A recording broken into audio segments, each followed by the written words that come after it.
ஆண்டவராக இயேசு கிறிஸ்து இன்ப உயிர்த்தெழுந்த நாமத்தினாலே அற்புதமான சுவிசேஷ பயணத்திற்கு அன்போடு வாழ்த்தி வரவேற்கிறேன். நம்முடைய வாழ்க்கையில் ஆண்டவருடைய ஆசீர்வாதத்தையும் அபிஷேகத்தையும் எல்லா விதமான அற்புதங்களையும் பெற்றுக்கொள்ள நாம் பாத்திரவான்களா? R we worthy? ஒரு நிமிஷம் அப்படி யோசித்து பார்த்தோன்னு வைங்களேன், நிதானிச்சு யோசித்தோம் என்று வைத்துக் கொள்ளுங்களேன். அப்பொழுது நிச்சயமாகவே நம்முடைய நிலைமை என்னன்னு தெரியும். ஒரு மாணவன் கல்லூரியிலோ பள்ளிக்கூடங்களோ சேர வேண்டும் என்றால் சில தகுதிகள் தேவை. ஒரு போலீஸ் துறையில் வேலைக்கு சேர வேண்டும் என்றால் சிறப்பு தகுதிகள் தேவை. இராணுவ துறையில் சேர வேண்டும் என்றால் மிக மிக சிறப்பு தகுதிகள் தேவை. ஏன் ஒருத்தன் வெளிநாட்டுக்கு போகணும்னு சொல்லியாச்சுனாலே பலவிதமான தகுதிகள். இன்னைக்கு பல பேர் பரலோகம் போயிட்டு வராங்க டெய்லி, இல்லைங்களா? அதை சொல்ல வரல. காலையில டீ குடிக்க ஒருத்தர் பரலோகம் போயிட்டு வர்றாரு பாருங்களேன். போய் ஹலோன்னு சொல்லிட்டு வந்துடுறாரு அவர். அவங்கன்னா போயிட்டு வரட்டும், விசா எல்லாமே போறாங்க இல்ல, அதெல்லாம் விட்டுருவோம். நம்ம ஒரிஜினலா வெளிநாட்டுக்கு போறதை பத்தி பேசுவோம் இல்லைங்களா? அப்படின்னா எப்படி இந்த ஆசீர்வாதத்தை பெற்றுக்கொள்வது, எப்படி கர்த்தருடைய கிருபை வரங்களை பெற்றுக்கொள்வது, என்ன தகுதிகள் வேண்டும்? யோவான் 1:12 சொல்லுகிறது, முதலாவது தேவனுடைய பிள்ளையா இருக்க வேண்டும். ஆண்டவருடைய பிள்ளை அப்படி என்றால் கிறிஸ்தவனாய் இருக்க வேண்டும் என்ற அவசியம் இல்லை. கர்த்தருடைய பிள்ளையாய் இருந்தால் போதும்.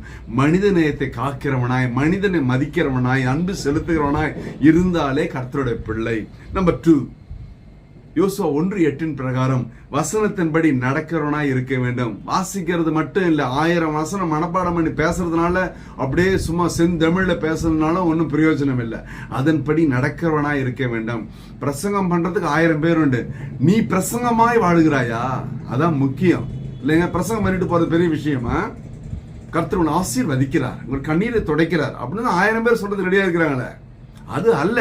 பிரசங்கமாய் நீ வாழ்ந்தால் நீயே நடமாடும் சுவிசேஷமாய் காணப்படுவாயே. நம்பர் 3, மற்றவர்களுக்கு இரக்கம் பாராட்ட வேண்டும். மத்தேயு 5:7, யாக்கோபு 2:13. அதுதான் முக்கியம் பாருங்களேன். எப்பொழுதுமே இரக்கம் செய்கிறவனுக்கு இரக்கமுள்ள நியாய தீர்ப்பு, இரக்க குணம்.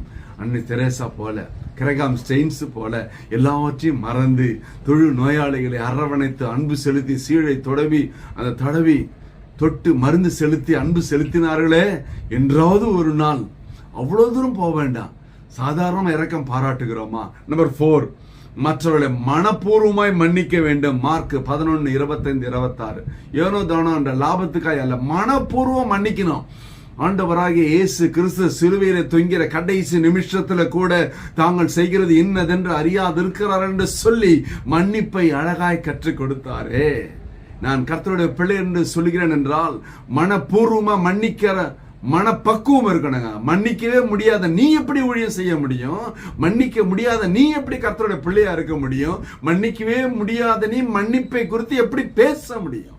மன்னிப்பு தான் முக்கியம். கிறிஸ்தவத்தின் ஆணிவேர். ஹல்லேலூயா. ஃபைனலா அன்புள்ளவர்களா இருக்க வேண்டும். 1 கொரிந்தியர் 13:1-13. அன்பு, அதை எவரும் விளக்க முடியாதுங்க. 1 யோவான் 3:16 பிதாவும் குமாரனும் போட்டி போட்டுக்கொண்டு அன்பை செலுத்தினார்களே, பிதாவானவர் குமாரனை கொடுத்தார். யோவான் 3:16. ஆனால் குமாரன் என்ன செய்தார் தெரியுங்களா? 1 யோவான் 3:16 ஜீவனை கொடுத்து அன்பு என்னதென்று விளங்க பண்ணினார். ஹல்லேலூயா.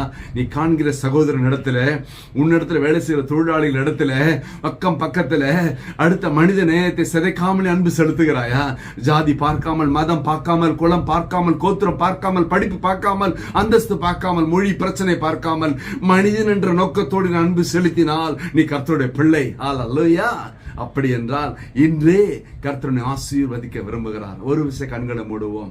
ஹல்லேலூயா, ஹல்லேலூயா, ஹல்லேலூயா. அப்பா ஸ்தோத்திரம் ஆண்டவரே, அற்புதமான ஆசீர்வாத திருநாளில நீ எங்களுக்காக வைத்திருக்கிற ஆசீர்வாதங்களை பெற்றுக்கொள்ளும்படியாய் நீ பேசுற திருவார்த்தைகளுக்காக நன்றி. கேட்டுக்கொண்ட பிள்ளைகளோட வாழ்க்கையில நிரம்பி வழிகிற நிறைவான ஆசீர்வாதம் நிரப்புங்கப்பா. இயேசு கிறிஸ்துவின் இன்ப உயிர்த்தெழுந்த நாமத்தினால் தேவனது செய்யும்படியாய் விட பாதபடியிலே தாழ்மையாய் தாழ்த்தி ஒப்பு கொடுத்து ஜெபித்து ஜெயம் எடுக்கிறோம் ஜீவனோட நல்ல பிதாவே. ஆமென், ஆமென். கர்த்தர் உங்களை ஆசீர்வதிப்பாராக. Praise the Lord.